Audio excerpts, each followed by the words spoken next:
Bonjour chers auditeurs de Micro-ondes. Alors on se retrouve sur une émission consacrée à l'All Prize. L'All Prize qui est chaque année organisée à GEM via deux assos cette année avec GEM ONU. Et pour représenter GEM ONU, on a Leïla. Salut Leïla. Salut. Et GEM Entreprendre également. Pour représenter GEM Entreprendre, on a Kelly. Salut Kelly. Salut. Merci d'être là. Donc l'émission va se dérouler en deux temps. On va d'abord faire l'interview consacrée à l'All Prize et ensuite on aura la chronique de Gaspard. Salut Gaspard. Salut Naël. Donc Gaspard, tu es une nouvelle recrue chez nous, tu es chroniqueur. Et sur quoi tu vas écrire ? Aujourd'hui sur le cinéma. Vous avez tous entendu, s'il vous plaît ? Ouais. Pour de vrai ? Hâte de voir ça. Ouais, très bien. Donc on va partir sur la phase interview. Est-ce que vous pouvez donner une présentation générale de l'All Prize pour les auditeurs qui ne savent pas du tout ce que c'est ? Alors en fait, le All Prize, c'est le plus grand concours d'entrepreneuriat social au monde. C'est organisé par l'ONU et la fondation Bill Clinton. Et c'est un concours uniquement réservé aux étudiants. Et c'est pour développer ta start-up et gagner, Inch'Allah, 1 million d'euros à la finale. Tu confirmes ? Tout à fait. Parfait. Et ça fait combien de temps que GEM participe à ce projet ? Alors cette année, ça va être la 3e édition parce qu'il faut être accrédité pour ça. Et c'est Ramiro, mon grand-père de l'asso, qui a obtenu l'accréditation. Donc on est très content de mener cette 3e édition. Et là-dessus, il y a beaucoup d'établissements en France qui participent à l'All Prize ? Alors en France, on est actuellement 3 établissements, mais on est la seule école de commerce à le faire. Il y a une petite école d'ingé et une école de pub, mais on est la seule école de commerce à avoir reçu accréditation, donc on est très fiers de ça.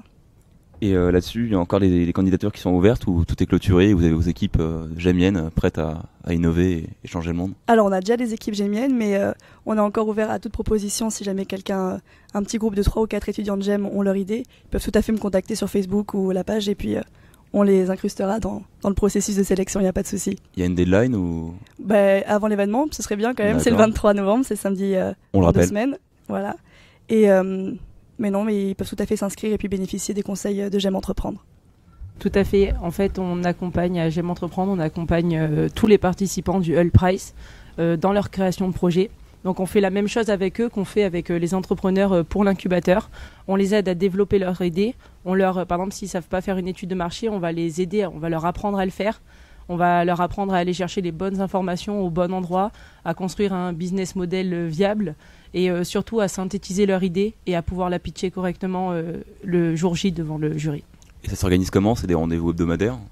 Alors c'est tous les jeudis, depuis déjà avant les vacances, tous les jeudis après-midi, on accueille toutes les équipes qui participent et qui s'inscrivent auprès de Leïla. On les accueille sous un format de 30 minutes dans nos locaux, donc soit le local de GEM Entreprendre, soit le local de GEM ONU.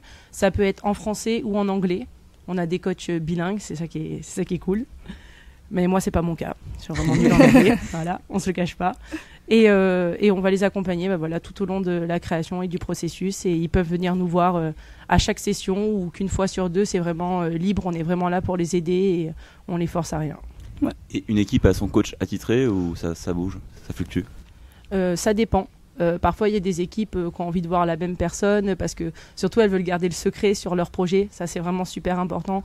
Nous, on met vraiment un point d'honneur à ça, à ce que personne ne parle des projets qu'on voit pour le All Prize parce que ça reste quand même un concours et c'est compliqué de ne pas se faire concurrence entre les participants. Même nous, dans notre pôle, on a 2 personnes qui participent au All Prize, donc forcément, elles ne sont pas coachs. Voilà. Et vous n'avez pas le droit de parler des propositions, mais avant de faire des propositions, il y a d'abord un thème. Quel est le thème de cette édition pour le All Prize ? Alors cette année, le thème, c'est créer une start-up qui a un impact positif sur l'environnement avec chaque dollar récolté. Et quand on parle d'impact positif, ça peut être une idée de start-up, par exemple DocuSign, où justement tu économises du papier juste en signant sur Internet, ou des choses carrément plus concrètes avec du recyclage, de mégots pour créer des vêtements ou des choses comme ça. Et l'an passé, donc, il y avait encore cette organisation-là. L'équipe de GEM, les équipes de GEM sont allées où au maximum ? Alors l'équipe de GEM est allée en demi-finale qui était à Londres l'année dernière. Malheureusement, ils se sont fait éliminer en demi-finale, mais ils ont quand même adoré le processus. C'était des étudiants de MIB, parce que c'est réservé aux étudiants de GEM, mais tout confondu, BIB, MIB et PGE. Et vous les accompagnez sur les déplacements à l'étranger ou vous leur envoyez juste de la force à distance ? Alors l'année dernière, on envoyait juste de la force à distance parce que c'était Londres, ça va quand même, on estime que ça va. Mais après, oui, il y a GEM derrière nous. C'est quand même l'école qui représente GEM après en demi-finale. Pourquoi pas cette année jusqu'en finale à New York. Ouais, donc le maximum, c'est New York. C'est ça. À la tribune de l'ONU, si j'ai bien compris.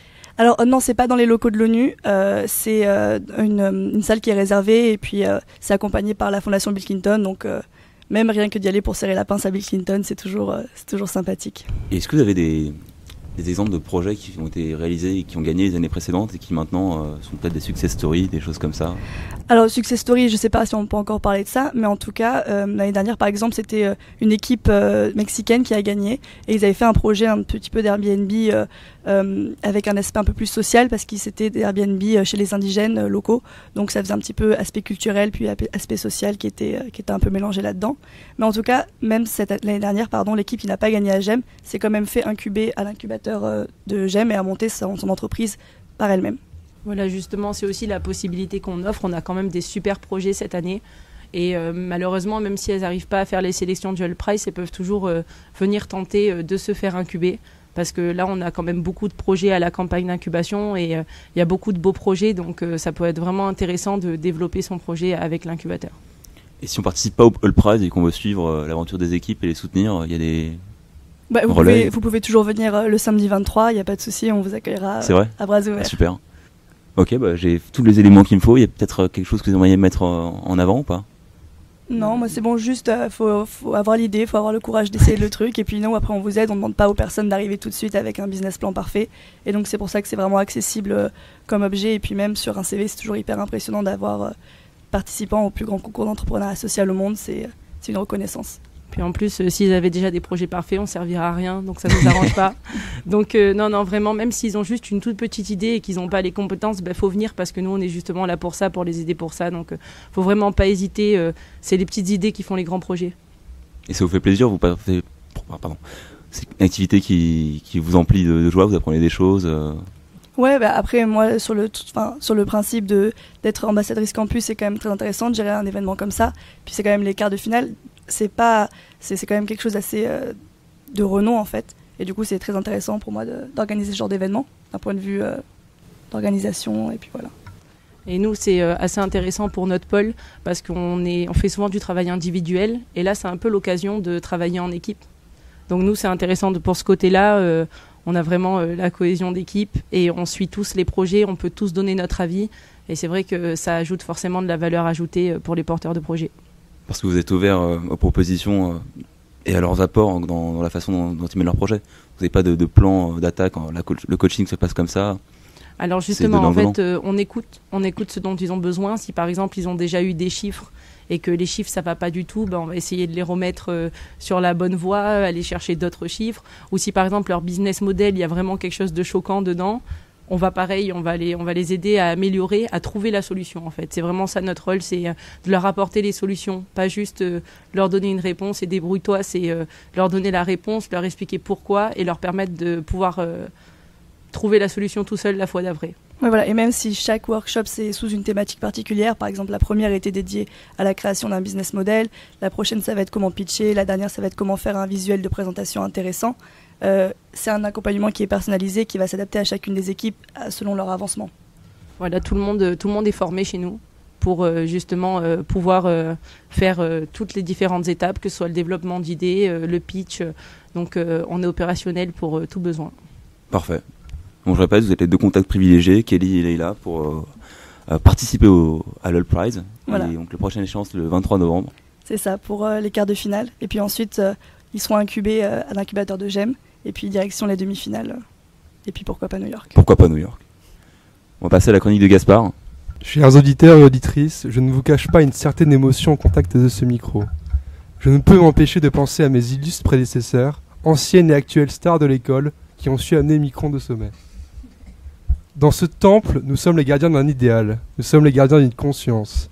La lourde responsabilité et l'immense honneur qui sont les nôtres nous poussent à donner le meilleur de nous-mêmes. Pour être honnête avec vous, j'ai longtemps cherché le sujet de cette première chronique. Il faut dire que le choix était vaste. Entre le vide abyssal de l'enseignement académique, ma complaisance dans ce même vide, les péripéties de la vie génienne, entre crise de foi et vie associative, il y avait matière à faire. Mais alors que je profitais d'une semaine de vacances non méritées, je me suis adonné à une de mes passions préférées, le cinéma. C'est donc du nouveau film d'Olivier Nakache et d'Éric Toledano dont je vais vous parler. Synopsis. Bruno et Malik vivent depuis 20 ans dans un monde à part, celui des enfants et adolescents autistes.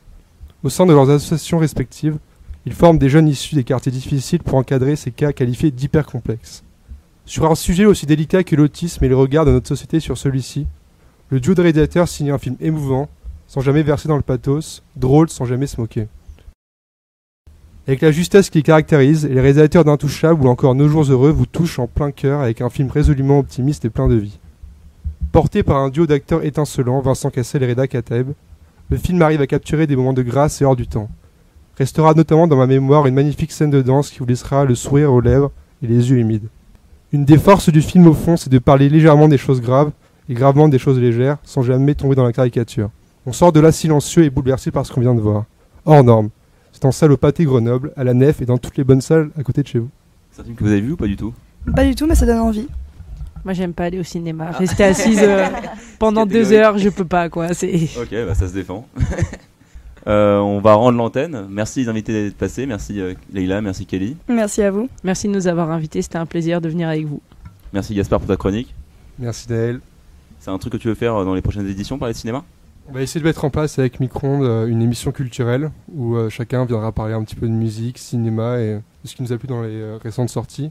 Et du coup, vous retrouverez probablement des chroniques de cinéma et des nouveaux films. Ça marche, restez attentifs. Et merci à la technique avec Théophile et Idriss, les chevaliers de... Voilà. De l'ombre.